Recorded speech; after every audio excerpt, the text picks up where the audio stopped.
back again. Right now I'll be sharing with you guys the 4 biggest kettlebell swing mistakes that I've observed, along with some variations you can start incorporating into the mix in order to get swings from different angles. Just more tools in the toolbox that you could grab for yourself, your clients, you could refer to friends, so on and so forth. You want to have more of that variability. So I always had a love-hate relationship with kettlebell swings. I was more into pull-throughs with a cable station. I just felt like they were harder to mess up.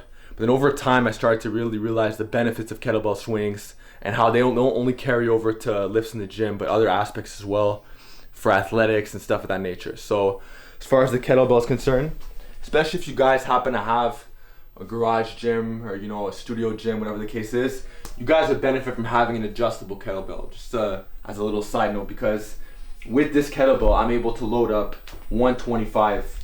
And I paid under $100 for it. Whereas if you were to get kettlebells from, let's say, 10 pounds to 125, it would cost you thousands of dollars. So just a little side note.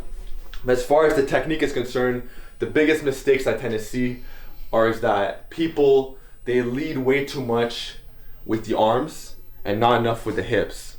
And this is a concept that took a lot of time for me to grasp for the kettlebell swing. I didn't really understand where people were coming from. But you have to think of it like a pull through an RDL. This is a hip hinging exercise done in a fast, explosive manner. So the cue that I like to give on this is, let's say you're doing, in strongman when they have the Hercules hold, where they just hold the weight here, you want to think of like an isometric front raise, and then you're just leading with the hips. So as opposed to moving the arms all over the place, once it gets into that top position, it's just hips drive back, hips drive forward. So I'll show you guys right now. So another thing too, when you're trying to learn the technique, you want to go a lot lighter. So don't try to be a hero on these and grabbing a 100-pound kettlebell. You could grab start with 20 pounds, 30 pounds. Should be more than enough to learn the technique. Grab the kettlebell. Okay. As far as the feet are concerned, depends how blocky the kettlebell is. If it's too blocky, I don't want it to hit my thighs, so I might have to go a bit wider. But if you're using an adjustable kettlebell, it's annoying to just put 10-pound plates. You won't be able to load it heavy enough. So I'm forced to use the 25-pound plates. So a lot of people, they'll come up and then they use the arms are moving too much. What I want instead is you come up to that top position, and then I'm gonna start leading with the hips, like so. So.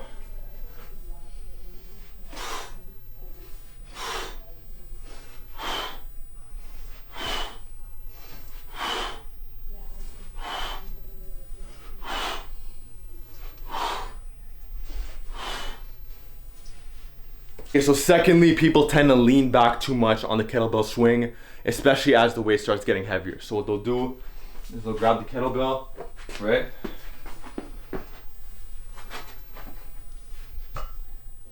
And they'll do this.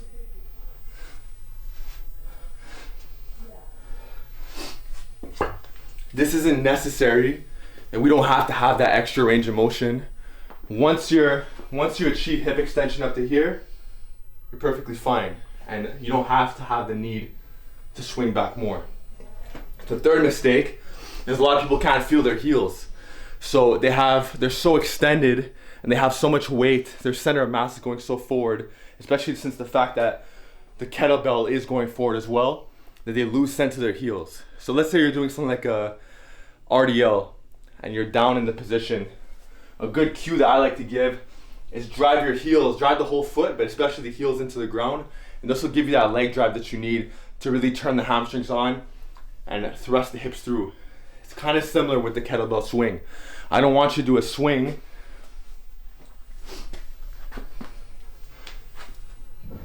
and you come on your toes a bit, or you lose your heels slightly. So you want to make sure it's like you have your heels that are stuck into the ground. It's like you're trying to push them into wet cement. It's like you're trying to dig them into the ground. You never want to lose sense of your heel. So lastly, I said you want to hold it into this position isometrically while leading with the hips, but you don't want to think of your arms like they're working too hard either. They're just working isometrically, but at the same time, they're just hooks. It's kind of like when you're rowing. You don't want to pull your biceps. The hands are just hooks, and you want to lead with the elbows. You want to lead with whatever part of the back you want to lead with. And the same thing could be applied with the kettlebell swing. We're leading with the hips. We don't want to utilize too much front delt. So a lot of people, what they'll do is they'll grab the kettlebell and they're basically just doing front raises. See how much the arm is moving? See the difference between this and this?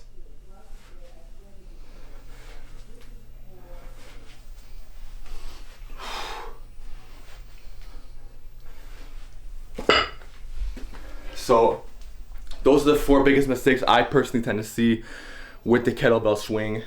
And as far as the variations are concerned, people think that they can only do kettlebell swings. This couldn't be further from the truth. The reality is there's tons of different variations you could choose from. You can mix it up a bit, get more variability. You can have a regular kettlebell swing for the first 8 weeks.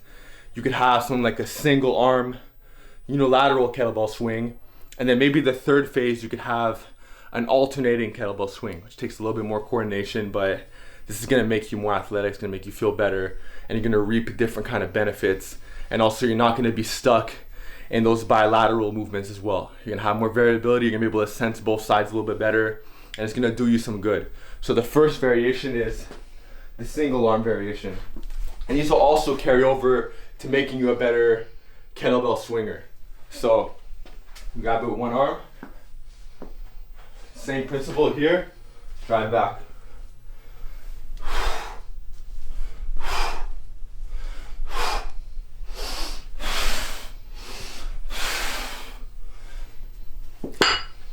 That's a single arm swing.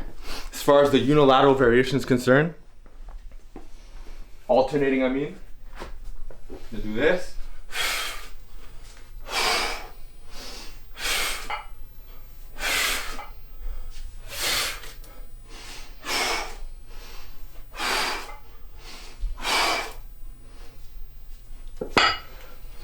That's another thing that'll help spice up the training and add more of that alternating unilateral style into your program. So hope you guys got some benefits out of today's episode. Those are the 4 biggest mistakes I tend to see with the kettlebell swing. Those are some variations you could add into the mix for yourself, your clients, friends, if you happen to be a coach. And these are just extra tools and knowledge you can have in your toolbox. Let me know what you guys think in the comment section below. Are you guys personally guilty of any of these kettlebell swinging mistakes? Do you ever incorporate kettlebell swings in your program? Do you have access to kettlebells?